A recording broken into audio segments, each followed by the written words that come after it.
Estamos de volta com o segundo bloco da nossa entrevista com o professor Mariano de Azevedo Júnior. E nesse bloco, nós iremos tratar dos jogos digitais como método de ensino e aprendizagem. No bloco anterior, o professor Mariano já fez alguns questionamentos, algumas observações sobre os cuidados que nós temos que ter em trabalhar os jogos digitais em sala de aula.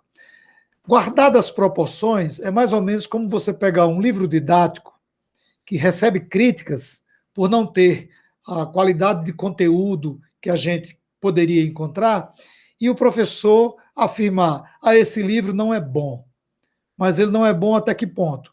Até mesmo aquele livro didático que tem alguma deficiência de conteúdo, ou que aborda, por exemplo, como foi numa das nossas entrevistas do programa com o professor Adriel Siqueira, sobre a imagem do indígena.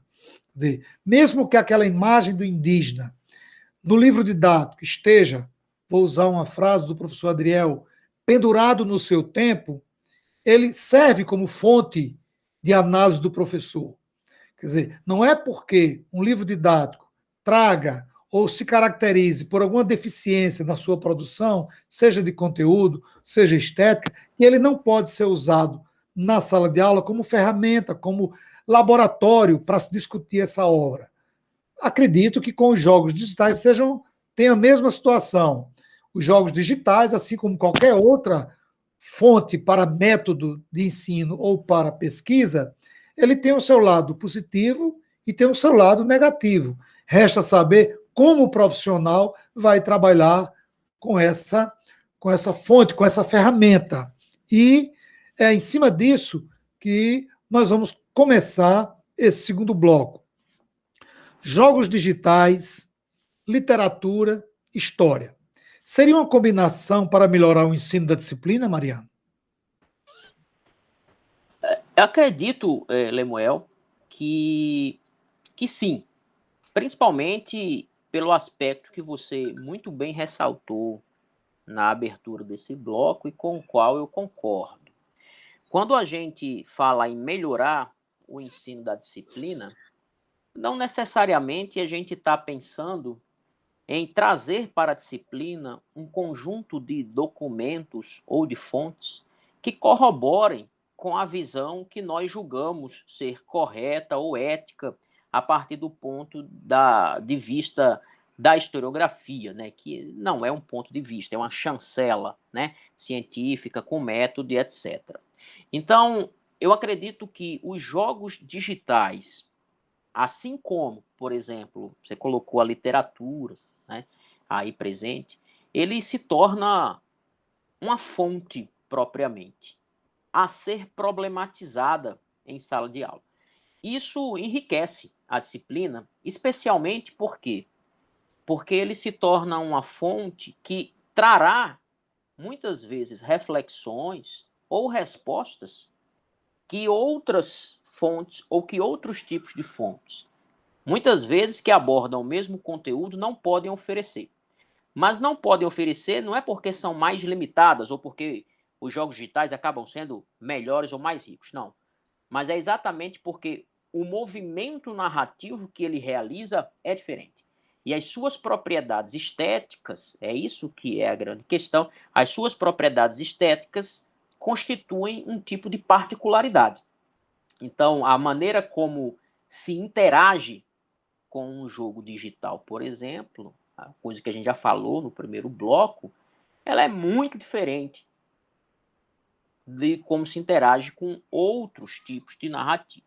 Então, isso enriqueceria a disciplina sem sombra de dúvidas, até por uma questão muito importante. A gente se depara com essa questão da narrativa histórica o tempo inteiro.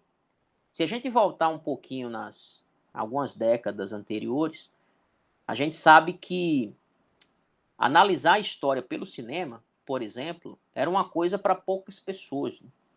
Ali, se você observar a década de 60, década de 70 no Brasil, sobretudo, quando começam a surgir os primeiros trabalhos de pós-graduação sobre cinema, em muitos aspectos, aquilo, por uma ótica muito tradicional, não era visto como história, né? Ou seja, você vai trabalhar com cinema, isso é uma coisa muito estranha. Então, eu até comparo, né? Eu acho que os pesquisadores brasileiros, e não só brasileiros, mas, né, fora do Brasil, que estão lidando agora com os jogos eletrônicos como objeto de estudo, isso é um movimento crescente, você percebe quando está dentro, né, as pessoas vão trabalhando cada vez mais. Há um sentimento semelhante àquelas pessoas que trabalhavam com literatura e com cinema lá na década de 70 e 80. Ou seja, eram objetos ainda muito pequenos e que não tinham ainda tanto respaldo da comunidade de historiadores, como se aquilo não pudesse contribuir com o universo da pesquisa, do ensino propriamente. E hoje, pelo contrário, a gente sabe que nós temos aí uma enxurrada de pesquisas voltadas para cinema, né, para literatura, e acho que os jogos digitais também enriqueceriam por essa razão, porque ele ampliaria o nosso leque de fontes, e digo mais, não apenas fontes, mas recursos também. Os jogos também podem ser utilizados não apenas como fonte na sala de aula, em uma aula de história, mas eles também podem ser encarados como recursos voltados para a aprendizagem. Porque a gente aprende história e aprende sobre o passado não apenas entrando em contato com discursos, né, que sejam corretos, vamos chamar assim. Muitas vezes nós aprendemos história, né, problematizando os conteúdos que ali estão, como você bem colocou aí. Os livros didáticos que são rejeitados, por exemplo, pelos programas políticos, né, e não vão circular em sala de aula porque eles foram considerados problemáticos por alguma razão. Mas é importante saber por que, que esses livros se tornaram problemáticos. E isso é um aprendizado muito grande, porque isso gera uma reflexão. Então, os jogos que não têm esse compromisso, né, didático, essa é uma coisa muito importante, o compromisso deles é comercial, eles estão comprometidos com a diversão, né? Então a gente vai encontrar jogos de todos os tipos. Então, para enriquecer a disciplina, sem sombra de dúvidas, eu acho que é uma coisa que nós vamos ver mais daqui para frente. Eu tenho uma aposta, sim, um pouco modesto até, mas eu acho que na próxima década, né, daqui a alguns anos, a gente vai ver muito mais pesquisa entre nós, né, voltado para jogos digitais, porque você quando está dentro dos grupos, você percebe que tem um movimento ali de pessoas cada vez, né, maior, buscando entender e estudar esses objetos. Então, acho que enriqueceria bastante. Mariano, o universo digital ele veio para ficar. E com a pandemia, isso ficou mais comprovado ainda. Mesmo aqueles que não tinham muita, como diria, muita familiaridade com o meio digital, teve que se adaptar. Né? E diariamente nós chegamos a ficar 6, 8, 10 horas, dependendo da sua atividade profissional. Nós que somos professores, ficamos muito mais tempo do que isso na frente de uma tela de um computador. Como adaptar o tradicional ao novo, sem provocar um choque de conceitos, um choque de costumes, nem nos tornarmos escravos dos grandes conglomerados que controlam o mundo digital? Como é que a coisa pode funcionar? Como é que você analisaria esse choque e como é que a gente poderia romper sem nos tornarmos escravos desses das grandes empresas que controlam esse mundo? Ela é uma pergunta, eu considero ela muito importante, considero ela também de uma complexidade muito elevada, porque a gente está frequentemente refletindo, né, sobre os nossos caminhos nesse meio que nós classificamos, né, genericamente como digital. O que é que nós estamos fazendo nele, para onde estamos indo, né? Eu lembro aqui de alguns autores importantes que podem nos ajudar a pensar essa questão. Primeiro, eu vou aqui convocar o Pierre Levy, né? Pierre Levy, ele é um filósofo, né, que é um dos mais conhecidos, que vem tratando desse tema da cultura digital, um dos grandes responsáveis por problematizar isso que ele chama de cybercultura. Tem uma reflexão interessante que ele faz, e eu acho que pode ser indicativo de um caminho. Ele coloca o computador, a tecnologia digital, a internet, não necessariamente como uma coisa alheia ao nosso mundo. Ele disse que enquanto nós estivermos pensando isso como uma mega novidade, quase alienígena, que chegou no nosso mundo, a gente vai ter essa visão de cisão, de separação, de que nós éramos uns e de repente fomos impactados por uma coisa que veio de fora e transformou nossa vida. Ele vai dizer, não, na verdade, isso, o computador e esse meio cultural todo, ele é apenas a continuidade das transformações técnicas que nós temos vivendo aí há séculos.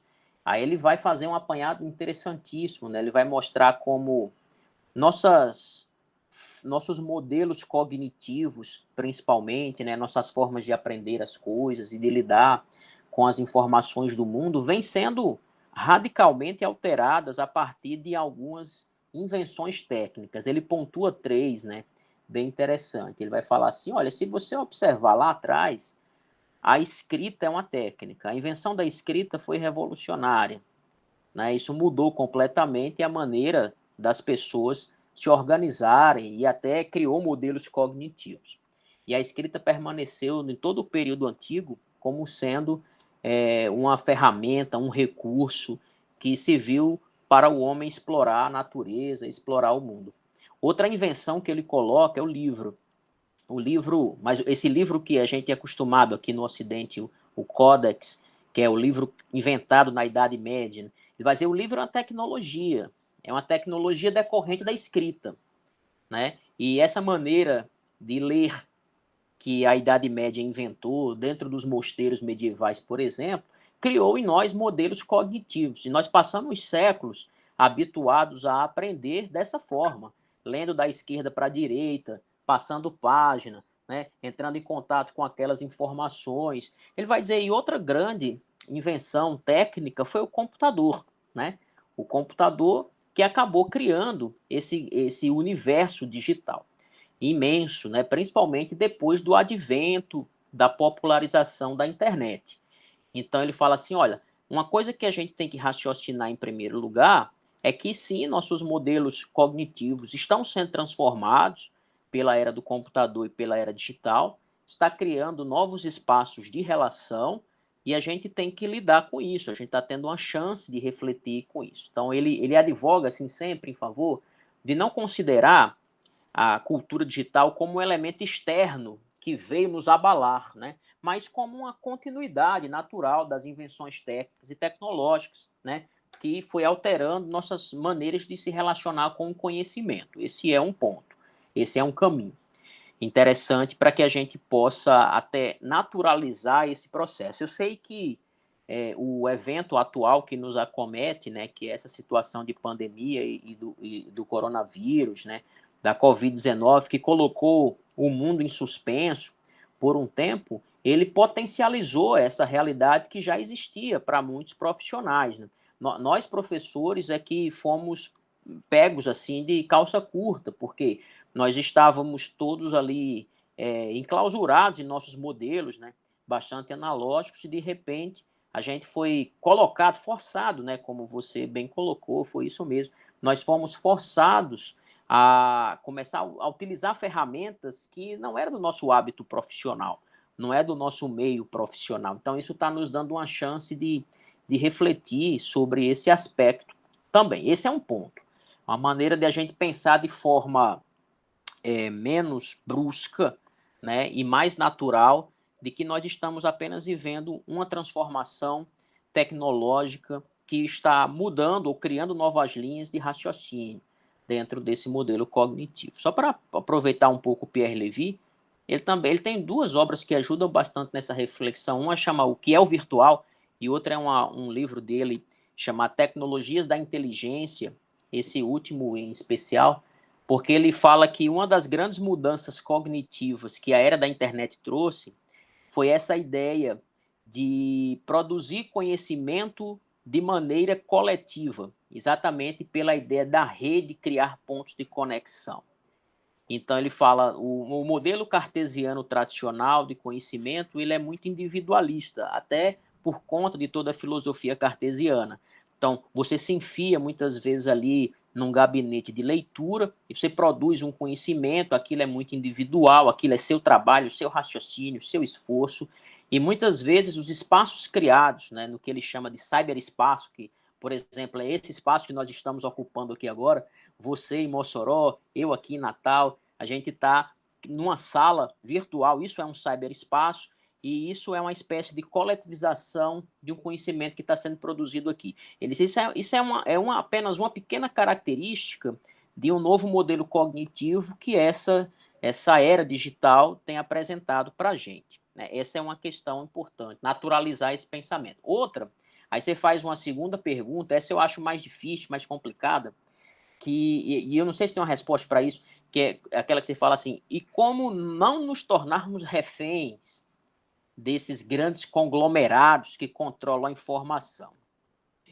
Isso é muito complicado, porque esse pensamento do Pierre Levy parece até romântico quando você olha para o lado e você vê que a internet tem dono, tem donos, né? Ou seja, para onde a gente vai, nós estamos submetidos a produtos da internet que estão ligados a empresas, né, capitalistas, e que está ali nos enredando de certa maneira. Você pega os produtos Google, por exemplo, a Google hoje é a empresa que tem o maior banco de dados do planeta, né, que controla o maior fluxo de informações. Nós estamos enredados, nós estamos cercados por esses conglomerados. Essa foi uma maneira que o capitalismo encontrou de potencializar seus lucros, né, e de não conceder as autonomias devidas aos indivíduos nessa era digital.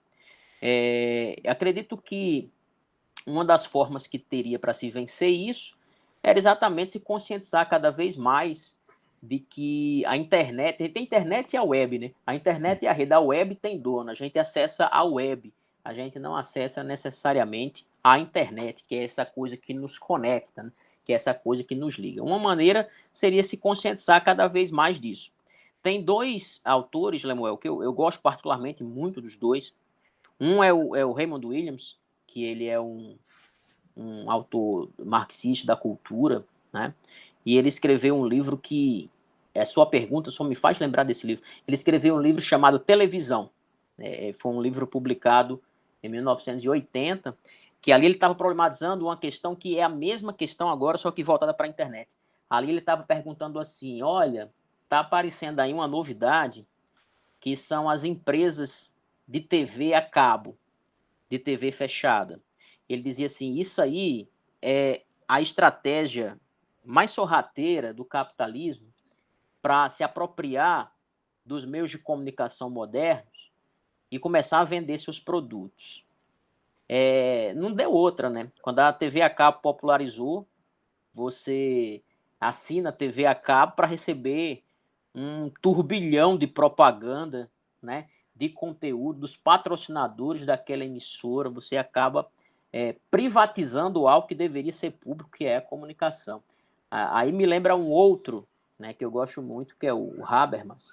O Habermas é um filósofo ligado aí às tradições dos círculos da Escola de Frankfurt, que ele defende exatamente um modelo.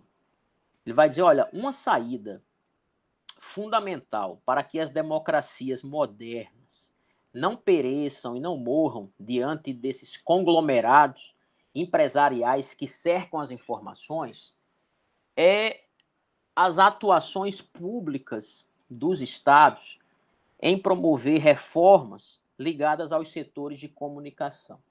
Ele defende arduamente, né, vivamente, que os sistemas de comunicação, incluindo a internet, eles não sejam exclusividades desses grupos privados, mas que eles possam partilhar também da iniciativa pública. Então, ele defende que enquanto os estados não agirem para tentar coletivizar parte desse sistema de informação no qual nós estamos enfiados, a democracia vai estar cada vez mais encurralada. Exatamente porque o espaço público tende a desaparecer. Ora, se você acredita que há uma tendência de que todas as nossas relações sociais, ou pelo menos a maior parte delas, está transitando de um espaço analógico de relações físicas para um espaço digital, agora nós temos as salas de aula digitais, virtuais, nós temos as universidades com aulas digitais, as escolas de ensino básico, né, grupos de pesquisa se reunindo, os meios que produzem o conhecimento estão todos utilizando esses recursos digitais. E se tudo isso ficar na mão, na dependência de grandes empresas, como, sei lá, Microsoft, Google, Intel, que seja, né, o espaço público ele vai perdendo cada vez mais sentido.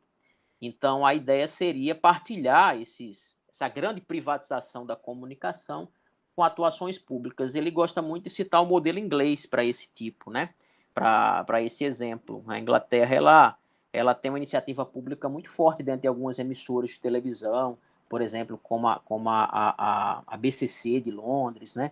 Que tem uma iniciativa pública ali, e também para falar de outros setores ligados à internet. Então, eu compartilho com a sua pergunta, que é um incômodo meu também, a gente se torna cada vez mais refém disso. Inclusive, um dos artigos que eu publiquei recente, que você citou na introdução, fala disso, né? Foi bem inspirado nessa questão. O pop não poupa a história, né? Como os jogos eletrônicos, eles acabam servindo em prol aí de uma espécie de globalização cultural, né? De um novo American Way of Life. Então, é um texto que vai abordar esse sentido. Mas as reflexões são mais reflexões do que respostas, né? Caminham nesse sentido. Que eu diga a você, né, que foi obrigado a atirar infidel, né? Exato, exatamente, né? Ali foi uma das coisas que você, pô, eu poderia não ter atirado, né? Você tem uma maneira de protestar contra isso, puxar a tomada, né? Você puxa a tomada do videogame, desliga e você não prossegue, mas também não tem mais jogo. Não tem mais jogo. Quer dizer, o conglomerado determina, você não mata, mas não Determina. joga mais, né? Exato, exatamente. Bom, nós estamos caminhando para o final, mas tem uma última pergunta que é uma provocação para o debate, e a gente sabe que cada vez mais nós nos deparamos com a geração formada a partir do que se oferece nas redes sociais, sejam os jogos digitais ou outras formas de entretenimento. E isso termina causando nessas novas gerações uma ausência de sociabilidade. A gente sente falta dos jovens, das crianças, no meio da rua, andando de bicicleta, nas praias, nos parques, jogando futebol de rua e outras coisas que outras gerações faziam, e quem fez isso no passado sente falta nessas novas gerações. E alguns estudos indicam que a constante prática desses jogos vem deixando o seu caráter lúdico e o uso excessivo passando a um transtorno psiquiátrico, levando o usuário à dependência. Então você tem aí duas situações que precisa ser analisado, pensado. Por outro lado, quando eu li a sua tese, desperta no leitor a possibilidade e as chances dos jogos digitais oferecerem para o estudo da história, como nós já discutimos aqui, a riqueza que são os jogos digitais para ser trabalhados como fonte, como ferramenta para o ensino, por tratar, por trazer, por levantar questões e fazer com que você os veja ou jogue-os de uma forma crítica, não de uma forma alienada. E também sabemos que esses jogos eles têm um fim lucrativo, mas também tem o seu conteúdo ideológico, né? Como você mesmo citou o exemplo aí de você, enquanto jogador, se deparar em Cuba com Fidel Castro. Como fazer dos jogos digitais uma ferramenta que beneficie o ensino e amplie o conhecimento sem levar o aluno à dependência das redes sociais? Você já deu algumas pinceladas, mas vamos encerrar nossa entrevista você colocando aí como é que a gente pode usar sem levar o nosso aluno, o nosso filho, o nosso sobrinho, a nossa filha a uma dependência digital. É uma ótima pergunta, sim, ela é provocativa, porque eu também me provoco com essa questão. Uma coisa que eu persegui, discuti durante todo o processo de escritura da tese, foi essa coisa de me ver como jogador, por exemplo, antes da escrita da tese, eu já era usuário antigo desses meios, de jogos eletrônicos, até por um conjunto de influências literárias, cinematográficas, que eu acabava encontrando nesses jogos, e aí foi quando eu vi um grande potencial de análise, né? E eu sempre me colocava, sabe aquela coisa que todo pesquisador está ali com o seu objeto, com as suas fontes, e você está se perguntando, né, se aquilo pode conter algum tipo de visão negativa, algum tipo de visão crítica, né, ou você tem que mesmo ir na defesa irrestrita, né, do objeto. Mas eu acho que não, acho que foi bem importante para amadurecer esse tempo. Eu acho que a gente não precisa defender os jogos digitais a todo custo, muito pelo contrário, a gente tem que mostrar alguns aspectos sociais aos quais eles estão relacionados, né? Esse é um deles que você colocou e eu compactuo completamente. Os jogos digitais, não só isso, mas vamos colocá-los como um produto da era do computador, né? Que se enredou pela internet. Ele acaba sim sendo um convite, tá, a mudar o aspecto da sociabilidade, né? Ele muda. Ele não anula a sociabilidade, mas ele muda porque ele traz as pessoas para o cyberespaço. Eles tiram as pessoas do espaço físico, das relações públicas, e ele coloca as pessoas nesse cyberespaço. A grande dificuldade que eu vejo nisso, e esse é um problema em potencial, e eu gostaria muito de ver pesquisas brasileiras desenvolvendo esse aspecto, acho que tem um campo empírico muito forte. Quando a gente transita das relações físicas e públicas, né? Quando a gente sai da ágora, para usar um termo grego, e a gente se encastela no mundo do computador e da internet, e os jogos digitais acabam sendo um convite para isso, eu acho que aquele modelo de democracia e aquele modelo de sociabilidade que a gente sempre teve como sendo algo a ser defendido, um valor, ele fica comprometido. Em palavras bem mais claras, eu acho que quanto menos rua existe para o indivíduo, menos democracia há na cabeça dele. Eu acho que, inclusive, se a gente observar, grande parte da comunidade de jogadores, ela é um tanto quanto problemática, com relação às suas opiniões políticas, com relação aos seus comportamentos. Inclusive, isso foi algo que eu notei de perto nos últimos eventos, nos últimos acontecimentos políticos do nosso país. Pude perceber assim comportamentos da comunidade de jogadores online com visões completamente complicadas e problemáticas a respeito de sociedade, a respeito de política. Visivelmente, você tem ali uma grande quantidade de pessoas jovens que precisam de mais doses de rua, precisam de mais doses de espaço público. Então, eu acho que sim, Lemuel. Eu acho que um dos problemas a se lidar com isso, pensando nesse aspecto social, é tentar pensar e refletir como os jogos estão impactando, se eles estão impactando e em que nível eles estão impactando essa perda de sociabilidade. Sabe, a sua pergunta é muito. Eu gosto muito desse tema. Nos Estados Unidos, que é um país onde visivelmente a democracia está em crise, já existem estudos muito sérios na sociologia, por exemplo, né, em universidades renomadas. Um deles que trata disso é o Manuel Castells, né, que atua nos Estados Unidos, mas é um professor catalão, sociólogo da área da comunicação. Eles têm trabalhado exatamente nisso. Eles estão avaliando como a democracia passa a ser menos valorizada na população americana a partir do momento que os espaços de sociabilidade físicos estão cada vez mais esvaziados. Então, quanto mais as pessoas estão se relacionando na internet, e os jogos, repito, não é o único elemento, mas é um dos elementos que pode convidar uma população jovem, por exemplo, a fazer isso, tá?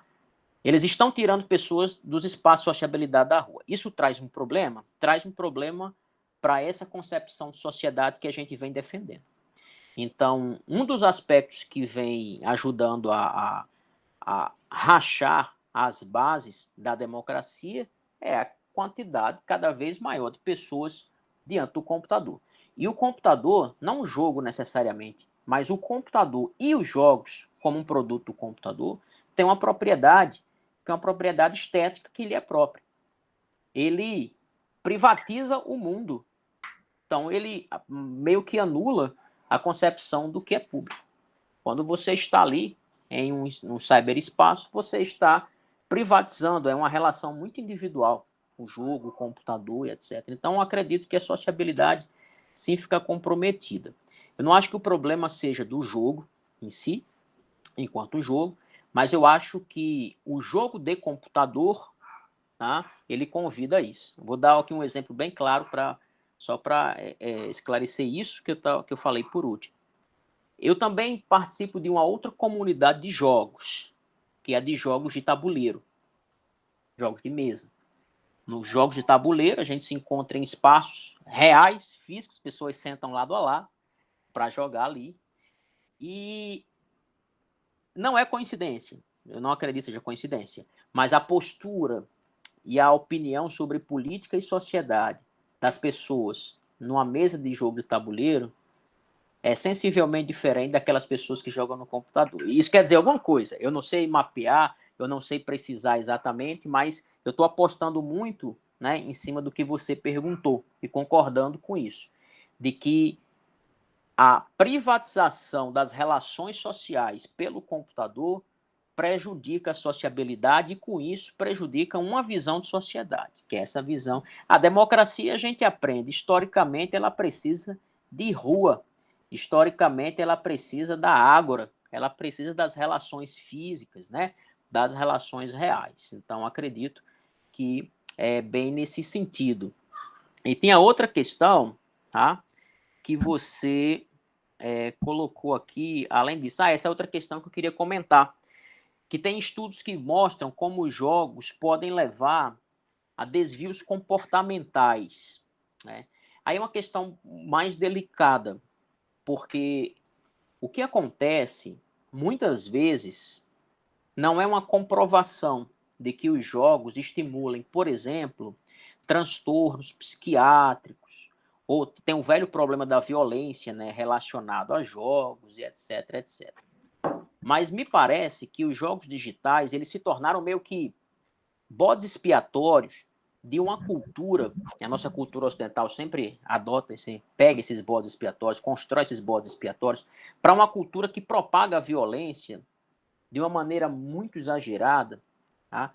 E acaba tendo que encontrar um responsável por isso. Estou citando a questão da violência, eu sei que você não perguntou exatamente sobre ela, mas é porque é algo que sempre vem à tona com relação a esses transtornos comportamentais aos quais os jogos podem levar. Até porque nós temos vários casos, né, no mundo inteiro, casos famosos, como o famoso caso do massacre em Columbine, nos Estados Unidos, que pegaram um jogo de videogame chamado Doom e colocaram como sendo responsável por isso, por mudar o comportamento daqueles jovens que atiraram nos colegas, nos professores, etc. Tem um livro brasileiro, saiu recentemente, de um pesquisador da área jurídica, ele atua na criminologia cultural, chamado Salah Khaled, professor Salah, e ele escreveu um livro muito interessante chamado Videogame e Violência, né? Aí ele vai narrar nesse livro a cruzada moral, ele chama de cruzada moral, um conceito interessante que ele desenvolve, que se construiu no Ocidente em torno dos jogos de computador, começando pelos Estados Unidos, que fez isso com vários jogos, né? E depois passando para sociedades como a nossa. Então, ele analisa vários casos que foi a justiça, que teve investigação policial relacionado a essa história de como os videogames podem causar transtornos comportamentais nas pessoas e levá-las à violência. Então, acredito que não são necessariamente os jogos que potencializam esse tipo de comportamento, tá? Isso pode partir de uma outra sociedade, de outros aspectos sociais. Se você observa os Estados Unidos, por exemplo, o Donald Trump, né, o presidente recente dos Estados Unidos, ele foi um dos que publicamente condenou os jogos eletrônicos, porque no seu governo teve vários episódios daqueles massacres, e ele publicamente condenou os videogames como sendo os principais responsáveis por levar os jovens a praticar aqueles tiroteios em massa, né? Mas observe que o Trump ele foi um cara que chegou à presidência apoiado pelo Clube do Rifle e com um discurso extremamente armamentista. Então, muitas vezes o armamentismo, né, ao qual aquele jovem tem acesso, não está necessariamente no jogo, né? O jogo ele está ali simulando uma outra questão. Esse é um ponto. Agora, com relação à dependência, eu acredito também que aí vai depender muito, porque acho que é uma questão muito subjetiva, porque como um meio computacional, né, o jogo ele tem uma coisa que ele realmente ele desperta ali. Se você for para o lado da neurociência, você vai perceber que o jogo de videogame ele lhe capta, né, exatamente por uma propriedade que é a mesma propriedade que estimula outros vícios. Isso é comprovado na neurociência. Isso é comprovado, né? Me falta o nome da substância que ele ativa, mas como o jogo ele está sempre voltado para uma ação envolto em um sistema de regras e ele lhe oferece uma recompensa para cada ação bem sucedida que você tá. Porque se o jogo não te der recompensa, você não joga. Então as pessoas se viciam em jogar porque as pessoas se viciam na recompensa que o jogo dá. Então, quanto mais imerso você está naquele jogo, você pode ficar, né, retroalimentando aquele tipo de comportamento. Isso pode levar a uma dependência? Pode, sem sombra de dúvidas. Mas aí é onde entra o papel da educação, né? A gente que precisa. O papel da educação é esclarecer, é estabelecer limite, né? É você tentar exatamente limitar essa ação. Por exemplo, eu tenho aqui uma filha de 9 anos de idade e ela gosta muito de jogar, porque eu gosto de jogar aqui em casa, então ela tem contato com isso. Mas eu procuro sempre conversar com ela esse aspecto, né? Para falar assim, olha, você não pode necessariamente, né, passar tantas horas jogando, tal. Então, quer dizer, pode levar a uma dependência? Pode levar, tá? Isso aí é uma outra coisa. Eu acho que é um outro campo de estudo, né, que já vai entrar por essa questão. E que, claro, isso não vai desmerecer os jogos digitais como fontes, como recursos, né? Como um material muito rico para a gente pensar a sua relação com a história, a sua relação com o passado. Mas sim, tem esse outro fator, que é um fator ligado a uma área que a gente chama de ciências cognitivas, né? O jogo ele pode sim afetar determinados comportamentos. Eu acho que não tem que ter melindre com isso, né? Porque eu falo assim dessa questão do melindre, porque às vezes que a gente está pesquisando um objeto, a gente às vezes quer defender o objeto, né? Dizer, não, o objeto ele é sagrado, né? Não existe nada que possa desmerecê-lo, né? Mas não é a questão. Eu acho que a pergunta foi bem apropriada, eu concordo com muitas coisas que essa pergunta trouxe nas entrelinhas. Acho que é bem por aí. A diversão, ela dialoga também com o conhecimento, ela dialoga também com a história, com a geografia, com a política. E é importante que tenhamos, ao estarmos de frente de um equipamento, participando, jogando, sendo um ator de um jogo digital, seja também um crítico, né? Uma pessoa que busca uma interpretação daquele jogo, o que é que está por trás do jogo digital. Não para você ser manipulado ou manipular, mas para que você tenha a consciência crítica do seu papel enquanto jogador, enquanto consumidor e se divertir, né? Eu passo para o nosso querido Mariano para que ele faça as suas considerações finais. Eu queria agradecer, Lemuel, a oportunidade, a chance de estar falando aqui sobre essas coisas que eu tenho estudado, né, nesses últimos anos, que resultou na minha tese de doutorado.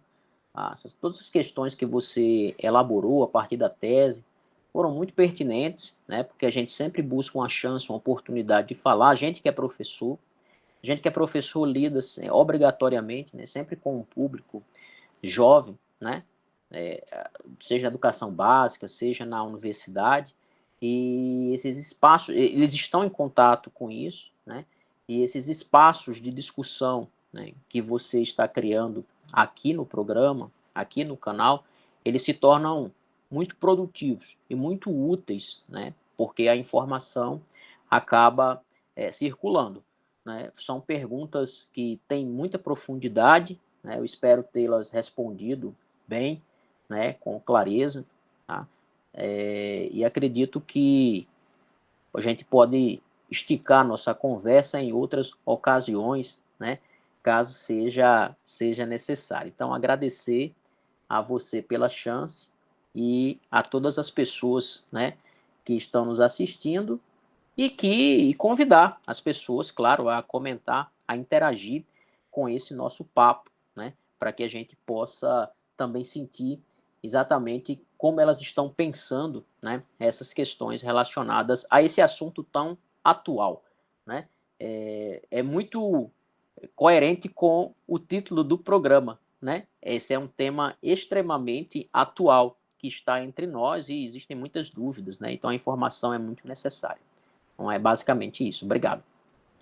Ok, eu agradeço a todos que estão nos assistindo e, mais uma vez, convido-os para dar um like aqui no nosso programa, se inscrever no nosso canal e compartilhar com a nossa programação. Eu agradeço a todos, agradeço a Mariano e até o nosso próximo programa. Um forte abraço.